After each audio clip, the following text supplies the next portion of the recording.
We're here in the neighborhood at 10:32 this morning to do Dave's Gone By. A lot of guests, a lot of stuff to do on this episode of the show. But first things first, I want to get to our very first guest. He's on the telephone with us, and he's going to talk about the late, great comedian Redd Foxx, who, of course, we all know from Sanford & Son, or maybe your parents and grandparents kind of remember him from the party records that he used to do. One of the most influential comics, really of all time, of the modern era, even though he's probably not mentioned in the same breath, as I said, as George Carlin or Richard Pryor or Lenny Bruce, and yet he made inroads into the subject matter and the way that comedy is mass distributed in a way that those guys didn't even do, or at least he paved the way for them to do what they did. And so to talk about Michael Seth Starr, to talk about Redd Foxx is the author of the book Black and Blue, the Redd Foxx story, Michael Starr. He's on the telephone with us. Michael, can you hear me, and can I hear you? Yeah, Dave, I can hear you. Oh, fantastic. Yeah, you sound great. Great. Good. Okay. Well, welcome to the neighborhood. Thank you. So, you wrote the Redd Foxx story, I guess, it just came out last year. How long did it take you to put the book together? It took about 3 years, and it was timed to come out, to coincide with the 20th anniversary of Redd's death. He died in October of 1991 on the set of his newest show at that time, which was a CBS sitcom called The Royal Family. And it was good timing, too, because then this past January, a couple of months back, was the 40th anniversary of Sanford & Son, which, of course, as you mentioned in your intro, Redd is best known for. So it took about 3 years, and I really learned a lot about Redd. I mean, I knew some stuff about him going in, but I really learned some surprising factoids about Redd Foxx. And as you mentioned, he really was extremely influential on a whole generation of stand-up comedians. Although I would agree with you, his name is usually not mentioned in the same breath as Carlin or Richard Pryor or Eddie Murphy or even Bill Cosby. But he really did influence all of those performers. Well, I'm kind of wondering, were you commissioned to do the book, or was it your idea, like, okay, I want to do another biography, and Redd Foxx just kind of called out to you? It was a combination of both. I had actually first approached a publisher about this idea over 10 years ago. And I got the okay, but a long, boring story. It was just, a business decision was made that they didn't want to do the book. So, in the meantime, I wrote a couple of other books, but I always had Redd Foxx in the back of my mind.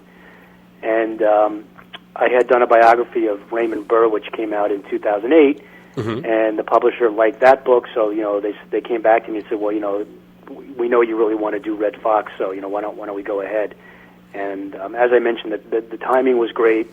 To tie it into the 20th anniversary of Redd's death and the premiere of Sanford & Son in 1972. So it all worked out, and it was a fun book to research. It was a fun book to write, and Redd was he certainly was an individualist, and certainly he stuck to his guns throughout his entire career, and there was just so much ground to cover from his beginnings. He wanted to be a singer in the beginning of his career. When that didn't work out, he turned to stand-up comedy and relationships with Malcolm X when he was known as Malcolm Little in Harlem in the 1940s. Those two Redd was very good friends with him. And as you mentioned in your intro, the party records and breaking through in the clubs in a big way in the 1960s, all leading eventually to Sanford & Son in 1972, and then after that, a good run on that, and sort of his downfall in the years after Sanford & Son, after he left the show.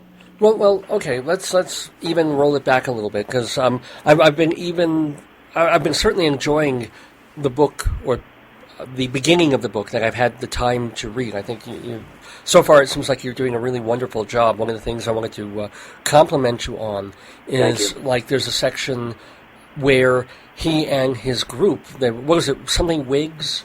Kenny Wiggs and the Wiggs, what was the band that he was... Oh, well, that was in 1946. Redd was trying to launch a musical career. He wanted to be a singer, so he put out 6 R&B sides on a label called Savoy Records, which was a pretty big jazz label located here on the East Coast in Newark, New Jersey. And he was good enough to pass an audition, and he did cut 6 sides with a guy named the backing band was Kenny Watson. I think it was his Brooklyn buddies, Brooklyn Six, I think, as you mentioned. Oh, okay, yeah. The Savoy did publicize, the records, and I have photos of, the ads that they took out in Billboard magazine and everything, and they didn't sell. Red was not singing was not his forte. He didn't have a terrible voice. It wasn't the kind of voice that everybody today remembers him for. That gravelly, gruff cigarette voice that he had later on in his life when he hit it big on Sanford and Son. In the early days, this was when he was 23, 24 years old. He had a pretty melodious sounding voice, but it was a tough business, and he couldn't make it as a singer, so serendipity led him to a comedy club in Baltimore called Gamby's. Mm-hmm. And from then on, he discovered he had a knack for telling jokes and interplay with the audience and shouting down hecklers, and he really started to forge his comedy career. And the rest, as they say, Dave, is history. One thing led to another, and right. Well, actually, let's stick on the very early history because thanks to some of the wonderful world of Google and YouTube, I was able to track down one of Red Fox's early records, one of the numbers that he did on those old 78s. So I do want to play it. It's called Lucky Guy, and I don't know if I'll get a chance to play the whole thing, but let's give a listen, if you don't mind, to hearing what Red Fox sounded like, although he was already using the name Red Fox at this point. Yes, he was. He had already switched over several years before from his birth name, which was John Sanford. He had changed his name to Red Fox. So that is the name he recorded under. So let's hear a little bit of Lucky Guy, and then we'll have more with Michael Starr, the author of Black and Blue, The Red Fox Story. Lucky Guy, going way, way back to the 78 era. And you can, if you didn't tell me that was Red Fox, I would have no clue. I was just thinking he was a journeyman, kind of, hep, jive, blues sort of singer. But I also wanted to talk to Michael Starr about still those early years. You kind of just let it go as an aside there that he ran for a while with Malcolm X, and they were very, very close friends. So can you tell us a little bit about Red, that? Had moved to, he was still known as John Sanford at that time, had made his way to Harlem in the late 30s, early 40s, and he got a job as a dishwasher at a restaurant called Jimmy's Chicken Shack, which was a very well-known place in those days. It was a big hangout for African-American entertainers passing through town. And it was there that he met a fellow who was a waiter there, a guy named Malcolm Little. And they became very, very good friends. They had a whole bunch of schemes, money-making schemes. They chased women together, smoked some pot, dealt some pot. Were very close, and Malcolm Little later became Malcolm X. But the interesting thing, and I heard you mention this in another interview, was that they kind of stopped running together because Malcolm X was getting to, I can't talk this morning, was getting into some heavier criminal activity than Red was. Red wasn't. Yeah, it eventually, Malcolm Little, later being Malcolm X, eventually did serve some time in prison, and I think it was a combination of that, a combination of he was already at that point, Malcolm Little was sort of getting more into politics and the sort of thing that would make him very, very famous later on, whereas Red just wanted to have a good time, wanted to be funny, just wanted to chase girls, and so they sort of, when World War II broke out, they sort of parted ways, and they didn't really keep in touch after that. There is a photo in the book from the early 60s when Red did go to visit then Malcolm X in Harlem in the 60s in a restaurant, just to stop by to say hello, because Red was performing in Harlem at that time. Red was, after Malcolm X was assassinated, several members of the press reached out to Red to get his reaction and that kind of thing. But after their Harlem years, they didn't really keep in touch, and Red was busy with his career, and Malcolm Little was serving time in prison, and he was busy with his career. So their paths never really intertwined after that. But they did spend 2 or 3 years in Harlem as very, very close friends, and as a matter of fact, they had nicknames. Malcolm Little was known as Detroit Red, and John Sanford at that time was known as Chicago Red because he had grown up in Chicago, and Malcolm Little had grown up in Detroit, and the name Red was because of their complexions. They had very sort of copper-type complexions, Red Foxx had some American Indian, but on his mother's side, some Native American blood, so his complexion was a little copper in color. And they had the same sort of ginger colored hair, so they both were nicknamed Chicago Red and Detroit Red to sort of separate them to people who didn't know them too well.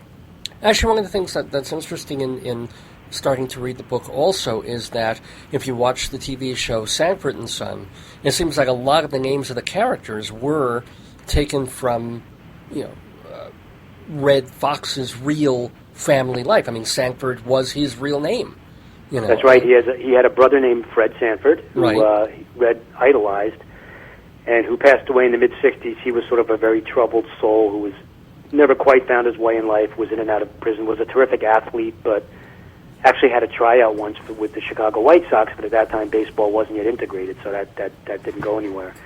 But so when NBC made Sanford and Son, which they borrowed from a British BBC comedy called Steptoe and Son, Red said, well, why don't we just call it Sanford, and let's call my character Fred Sanford in honor of his brother. And his son, Lamont, was named after a friend, and the character of Grady, who was played by Whitman Mayo, actually... Lamont was played by a guy named... oh, my gosh. Why am I blanking on his name? He's a preacher now. Demond Wilson. Demond Wilson, right, yeah. And his real name is Grady Demond Wilson, so they used Grady as the character for Whitman Mayo's character. And there were several other characters. Lamont was named after one of Red's childhood friends named Lamont Owsley, who he had grown up with in Chicago. Uh-huh. And there was a Reverend Trimble, who was named after one of Red's friends named Steve Trimble, who he was in a band with when he was in high school. And also one of Red's, this wasn't a character named after anybody in particular, but one of the primary actress on Sanford and Son was LaWanda Page, who played Aunt Esther. Sure. And she and Red had grown up, they went to the same elementary school in St. Louis, which is where Red was born. So he had known her all his life, and he actually got her the job on Sanford and Son. She, like Red, had toured the Chitlin circuit, which was the segregated stand-up comedy circuit and variety circuit, and had absolutely no TV experience. And Red had her flown in to Los Angeles from St. Louis, and she auditioned for the role, which she won. And then the producers of Sanford and Son wanted to fire her because she couldn't sort of adapt to the rhythms of television and a TV script. So Red promised to work with her, which she did, and she nailed it, and the rest is history. She went on to be almost as almost as well known as Fred Sanford on that show. With her interaction with interaction with Fred. Those remain for me the funniest elements of the show. I mean, just when they're doing the dozens on each other, it's just marvelous. And people, when I was a kid watching Sanford and Son, I had no idea that there was that layer of irony there, that Aunt Esther is this prudish church-going lady, with a temper, obviously. And then LaWanda Page was, I guess, as dirty a nightclub comic as Red was in his day. Yes, and back in the day, had a pretty provocative act called the Goddess of Fire, where she would come out very scantily clad and light candles with flames on her fingertips. I think that was the way they described it, but... Yeah, and the fact that they had known each other all their lives, I think, definitely helped with the on-screen chemistry. And it was sort of like two old friends talking to each other and sort of beating each other down. And you can tell when you watch a show how much they enjoy working with each other. Oh yeah, you can't miss it. I mean, it's wonderful. But one of the things I wanted to get to, and I talked a couple of months ago to, oh my gosh, now I'm blanking on her name. But the singer-comedian who came up with the novelty song Bounce Your Boobies and a lot of the proto-women's lib comedy. Help me out here. She's played... I'm thinking, and I can't She's played a lot on Dr. Demento. Oh, forgive me for not remembering this, but if you scroll back on the list of guests who've appeared on Dave's Gone By... Well, anyway, one of the things that she said was, I mean, she had the nightclub gig and she did, very, very well for herself, but she was also one of those first people who made it big on the party record circuit. I mean, it wasn't on the Billboard charts, it wasn't being shown anywhere, but she was selling more records and brown paper wrappers and under the counter than half the people who were being measured by your hit parade and the top 100. And of course, Red Fox was part of that circuit too. Yeah, I mean, his first party record, which was called Laugh of the Party, LAFF, Laugh of the Party, went gold. I mean, he was paid $25 by a guy named Dootsy Williams, who had a label called Dudo Records, and he paid Red $25 to I'm sorry. What? It wasn't $25? Hello. Just like anyway, he was paid $25 by Dootsy Williams to record his act. And Red said, "Okay, well, whatever." He thought nothing of it. He was playing a club called the Brass Rail in Los Angeles as a solo act. Dootsy Williams came in with his tape recorder, recorded Red's act, over the course of a couple nights, put out this record called "Laugh of the Party," which went gold. I mean, it was amazing, and he made quite a mint off of for over the next 8 or 9 years off of these Red Fox party records. There's "Laugh of the Party 2, Laugh of the Party 3, and then they just branched out. So it was Red was really the forerunner, I think, in that genre, and that's really how he made a name for himself. Eventually, those party records, which played to a predominantly African American audience in the beginning, crossed over to the mainstream. White college kids started listening to them, and then he became sort of this underground hero. Not quite in the Lenny Bruce vein, but close. Yeah, I mean, it's by the way, Rusty Warren was the name of it. Yes, Knockers Up. Knockers Up, that's it, yes. Sorry, Rusty, I'm forgive me for not remembering your name. Yeah, you're right, Dave. She was, as a matter of fact, if you go to like an old record shop and you go to the comedy album displays, it's always Red Fox and Rusty Warren are always the first two you find. That's right, yeah. So how did he have to audition for Sanford and Son, or was the role tailor-made for him? It's a little bit of both. Norman Lear and Bud York, and the producers of the show, had a hit the year before with All in the Family for CBS, which they had borrowed from a BBC show called Till Death Do Us Part, which was extremely popular in the UK in the 60s. And they had so much success with that they went back to the well, and they said, okay, well, we'll take another show, which was called Steptoe and Son, which was about a junk man and his son in the East End of London. Right. Starred Wilfred Bramble and Harry Corbett, and was a huge hit in England on the BBC. So they bought the rights to it, but they didn't quite know how to cast. They knew they wanted an ethnic bent to the show, but they didn't quite know what ethnicity. They tried a Jewish version, they tried an Italian version with Paul Sorvino, they tried an Irish version with, I forget who, maybe it was Barnard Hughes, I don't remember.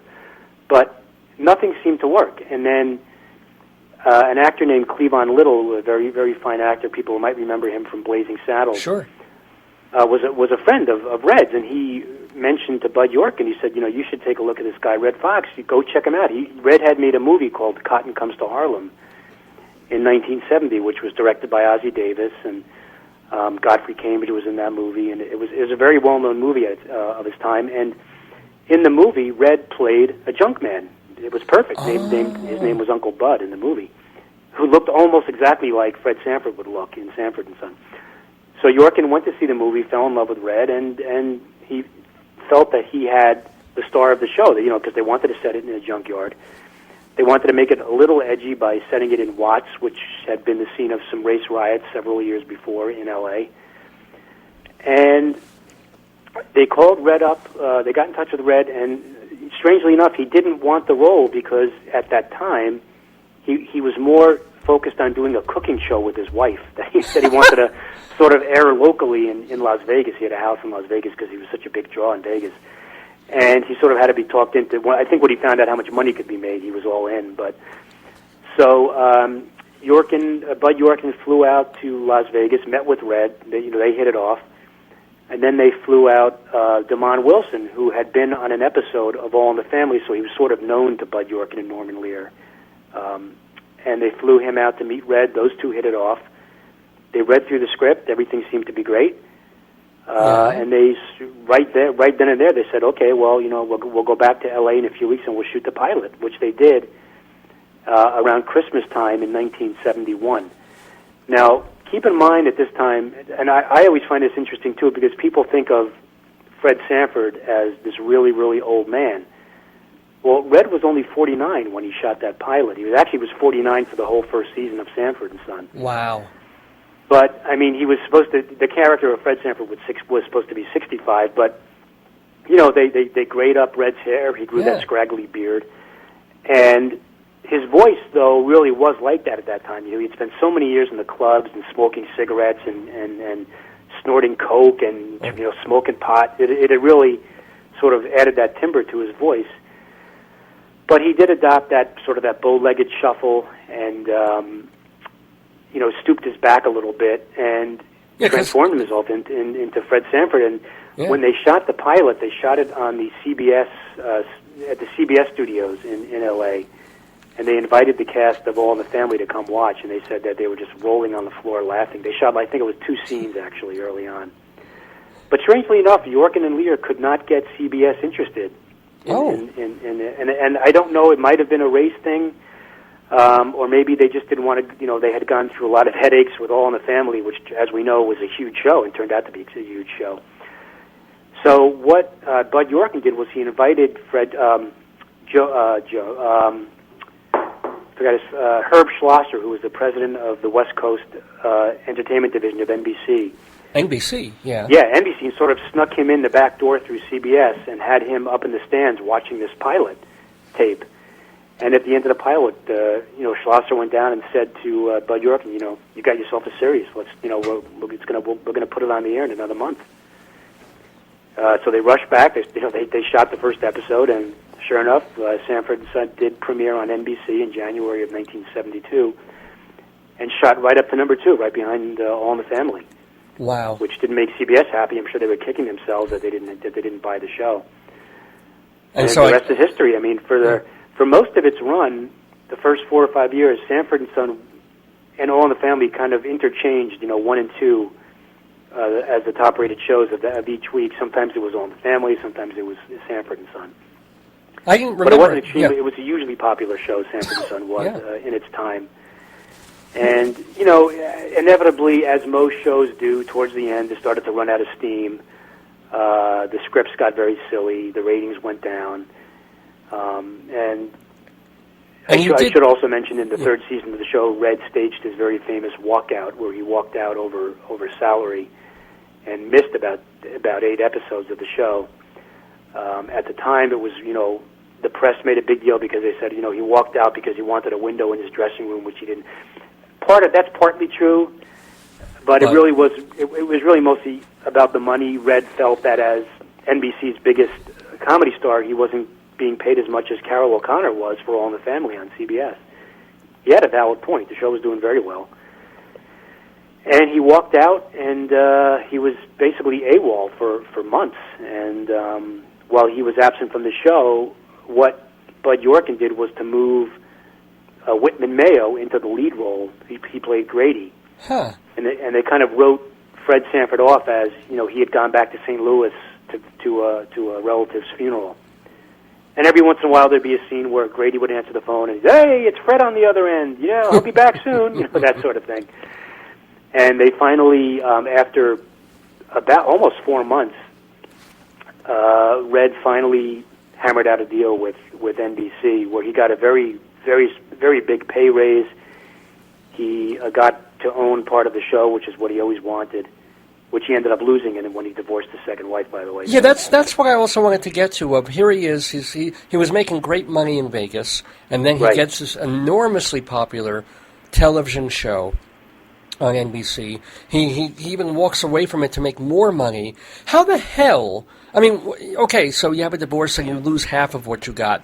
How did he lose seemingly everything? He, you know, if you're going to put the picture of a bad businessman in the dictionary, I think, you know, Red would be right up there. He had no sense of money and like how to invest it or how to save it, and basically whatever came in, he spent just as quickly. First of all, he had a very steady cocaine habit, which he was very open about. He would snort coke at the table reads for Sanford and Son. He wore a little spoon around his neck. He never made any apologies for that. He did start his own production company once Sanford and Son hit it big, but just through very bad investments. And he opened a beauty parlor which went nowhere. He had a business which he called car flocking, which was basically people would come in and have their cars velvetized with velvet, and somebody said, well, what happens when it rains? Oops, didn't think of that. Well, because he's in Vegas, it never rains. It wouldn't be an issue. Oh my God! So that business went bust, and velvetize your car. That's horrifying. Okay. He bought himself a building on La Brea Boulevard, in which he called the Red Fox Building, which is a pretty big building in Los Angeles, which he never paid the rent on. Oh no! And he ended up having that taken away from him. Because there's a scene, didn't pay his taxes, which at the end of his life caught up with him. Yeah, I remember the scene even before the era of YouTube of him being interviewed. He's standing in front of the gate of his house that's been padlocked, and he's almost crying for the television cameras that he can't believe they're I don't know. It felt real, not like he wasn't even staging it. that was real, and I talk about that in the book. I mean, and you're right, Dave. I mean, the IRS raided his house at about 6 a.m. in the morning in 1989. He owed over $3 million in taxes. Oh my God! Which he knew about. I mean, he wasn't stupid. He just his motto was just I ain't paying. I don't care. Actually, as a matter of fact, he once said, "When there's a black president, I'll pay my taxes." He'd be in trouble now, wouldn't he? But you're right. How did he climb? So okay, I mean, you figure as horrible as $3 million in back taxes sounds. One also figures, well, if he kept working on Sanford or something, he could pay it, Was he able to sort of extricate himself? He started to towards the end. After the IRS raided his house, they took virtually everything, including a wristwatch right off his wrist that had been given to him by Elvis Presley. Oh, my God. They actually did, several months later, auction off. He had a whole collection of classic cars, which the IRS auctioned off to help pay back some of his debt. He ended up getting some of his stuff back. And ironically, right before he passed away, in that particular week, in October of 1991, he had just signed off on, a payment schedule to start paying back everything he owed. And it looked like his career was starting to go back on the upswing. I mean, after Sanford and Son, it was pretty much a downward spiral into, lawsuit, endless lawsuits. I can't even begin to tell you how many lawsuits. It's all in there in the book of just everything. Because I would figure that... even though television was no longer necessarily knocking on his door, he could always go back to Vegas and do the club thing and tour. And as one of his former managers says in the book, I mean, he could roll out of bed and make $1 million, and he did do that. But he spent the money just as quickly, and he was being sued, and he had judgments against him, and liens against houses, and so whatever he made was being spent elsewhere, whether it was his drug habit or he was addicted to Keno, which it's a game you play in Vegas, and he spent a lot of money at the Keno tables. For God's sakes. Also, he was, I should point this out, I mean, he was also an extremely generous man, and I try to make that point in the book, that part of his downfall was his generosity, because if you were a friend of Red's, you were a friend for life, and he would virtually give you the money out of his pocket, $100, $200, whatever.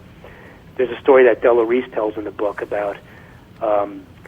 I think it was in the late 60s, she was a pretty successful singer at that point, but had fallen on hard times, and she called up Red just to say hello, and she came to see him backstage at a club he was playing at. It might have been Vegas, I don't remember. And Red sort of faked an illness and said to the club manager, I can't do the late show, I don't feel well, why don't you put Della on? Which they did, and she got paid, and it sort of sparked her career again, and so he was extremely generous. To a fault, which I think was part of his downfall. He never got paid back. And you mentioned before that sort of those clips of him on his driveway when the IRS came in. He does say, he is almost crying, and he says, I've helped so many people through my life. All I need is just one person to step forward now to help me. And, no one ever did. Well, you need someone to help him with $3 million. Somebody paying back $200 is not, He was hoping, I think, Eddie Murphy would help because he had acted in a movie called Harlem Nights, and Eddie Murphy always said how much he admired Red, and he really never did help him. He did end up paying for Red's funeral. That was always the rumor, but he didn't come through with the big money I think Red was hoping for. And so, yeah, he kind of, he went out with his career, just looked like it was just getting back on track. And then, as a matter of fact, I think it was, I don't remember the comedian's name. Might have been Slappy guy. White? I forget, the guy in Comedy Central who walked away from that huge deal a couple of years ago. Anyway, I know who you're talking about. Yeah, you know, it's like Dave. Oh, okay. Yeah. Yeah, I forget. Chappelle, Dave Chappelle. Dave Chappelle, thank you. Mm-hmm. I think it was Dave Chappelle who said, he's a genius. He died right before he had to pay any money back. He just dropped dead. So let's give the man props. He didn't have to pay any of the money back. But and it's also pretty good to die on the upswing, like when you're hopeful and things are turning around. So it's kind of a nice. Not that it's a great time to die, but hey, he went out with his boots on. Didn't he die on set? He did, and you can watch. There were clips of him. He had. One of the theories. Well, first of all, I mean, his heart just gave out. He was only 68, but I mean, he had packed probably 20 more years into that life than with just the club life, the smoking, the cigarette. The interviews that Red gave towards the end of his life, 3 or 4 years before that, you can tell he was laboring for breath and probably had emphysema. But he did suffer a massive heart attack. But some people think that he was also what one of the causes might have been was he was under a very, very strict watch by the CBS executives because they knew that he could be trouble on the set of a show. He had several other shows after Sanford and Son failed that he just sort of caused a lot of trouble on the set, and it always ended badly. So they were keeping a pretty tight rein on him. And that day, the day he passed away, he was giving an interview with the Lifestyles of the Rich and Famous. Remember that Robin Leach show? Sure. And there were clips of him, and he was giving this interview backstage in another room, and one of the production assistants interrupted the interview because they said they needed Red to what they called to block a scene, which was basically not even rehearsing. They basically needed him to stand there so they could, get the camera angles right. Sure. And he was pissed, and he felt humiliated, and he says to the interviewer, I'm so sorry, this is embarrassing, but let me get this done and I'll be right back. And he's mumbling, and you can tell he's visibly angry. He walked away, went to the set, and dropped dead. So, oh my God. That's one of the theories. I mean, let's face it, the guy, as I said before, he died of a heart attack. He died of living a very hard life, and not a very healthy guy. But I think also the stress of being babysat by the network and being embarrassed like that probably didn't help. So. Can I ask one of the first things you said when we started this interview? And by the way, we're talking with Michael Starr, the author of Black and Blue, the Red Fox Story, available from Applause Theater and Cinema Books, ladies and gentlemen, and all the places. And Amazon.com and all your other places. And also, is it electronically available? Yeah, Kindle and everything? I got to get all the plugs in. Yeah, yeah. You can get it on the Nook and Kindle and electronically and every platform you can think of. It's out there. Thank you. Yeah, but you said that, of course, one of the best things about writing a book like this is discovering things that you've never expected or didn't know about your subject. So what were one or two things that were really, really surprising to you about Red Fox when you were writing Black and Blue? Yeah, I think, his recording career and the fact that he was good enough, and even as you mentioned, that he was good enough to pass an audition and to actually be paid to put his voice on record. That surprised me. I also wasn't aware that I knew that when Red was 17, he and several of his friends hopped a freight train illegally, in those days, what they called riding the rails, and he ended up in Harlem, but he ended up in Harlem in July of 1939, so he was he wasn't even 17 yet, almost 17. He was good enough. He got together with some other guys in the neighborhood, and they auditioned for and passed an audition to get onto Major Beau's Amateur Hour, which was it was probably the biggest radio show of its day, hosted by a guy named Major Beau's. I mean, it was listened to by 30, 40 million people. And Red, I mean, he was known as John Sanford. Then was nobody, part of a little, a street corner singing group, was good enough to pass an audition and get onto national radio show, and that recording is also available. I had to get permission to listen to it. It's in the National Archives because somebody owns the Major Beau's collection. But it's amazing listening to John Sanford and his friends on the Major Beau's when he was 16 and a half years old on a major radio show. Amazing, so that amazed me. I mean, I had no idea, and I wasn't aware of his relationship also with Slappy White, who went on to his very own successful stand-up comedy career. Mm-hmm. Yeah. Red and Slappy toured. They were known as Foxx and White. They toured the Chitlin circuit. They played the Apollo Theater. No, wait, Slappy Foxx White and... Hold on a sec. It occurs to me that they missed an amazing opportunity right there, because shouldn't they just call themselves Red and White? You think, right? Red and White. I mean, I thought the same thing. No, but they went Foxx and White, and Red and White probably would have made more sense. And Red, White, and Blue, because Red was a blue comedian. There you go. But at that time in his life, Slappy White was married to Pearl Bailey, who was a very big star, and I think Red was always sort of angry at her. He ended up making a movie with her years later called Norman, Is That You? Uh-huh. And they bickered like brother and sister on the set of that movie, because Red had always been angry at her because he felt back in 1949, 1950, she didn't do enough to help out their act, because she was obviously was a much bigger name then. She was already in the movies and a big recording star. And he always felt that she should have done more to help out her husband and his partner, which was Red Foxx. Oh. But Foxx and White toured with the very great jazz singer Dinah Washington, and she brought them out to L.A. She wanted them to open as her opening act. Wow. It didn't quite work out, but ironically, she ended up going back east she took Slappy White with her as her MC, and so Red was left in L.A. on his own. That broke up the act of Foxx and White. Red and Slappy remained friends for life. I mean, Slappy White was whatever show Red Foxx did, even after he made it famous on Sanford and Son, a comedy show. He always had Slappy on the bill, and Slappy appeared on the first several seasons of Sanford and Son as a character named Melvin. But comedy fans know he forged a pretty good stand-up career of his own. Yeah, sure. It was the fact that Dinah Washington took Slappy back east with her that left Red in L.A. on his own and forced him to do his solo act, which in turn led to the Party Records, and he met his future wife, and Dootsy Williams, as I mentioned before, and so that might not ever have happened had Slappy White and Red stayed together. Red might not have ever have done those Party Records. Who knows? But speaking of the personal stuff, have you had reactions from people close to either family members or close friends since the book has come out? Anybody contacting you say, "Oh, this is wonderful. You made this little mistake," or what? That's a good question, Dave. When I was writing the book, I approached Red. Red was married right around the time of Laugh at the Party, in his first big comedy record. He married a woman named Jean Harris. She was part of this. There was a singing group called the Harris Sisters, and they were pretty big names on their own. They were three singing sisters who charted with several hits. And Red married Jean. The marriage lasted about 25 years. Through the second or third season of Sanford and Son is when they broke up and they divorced.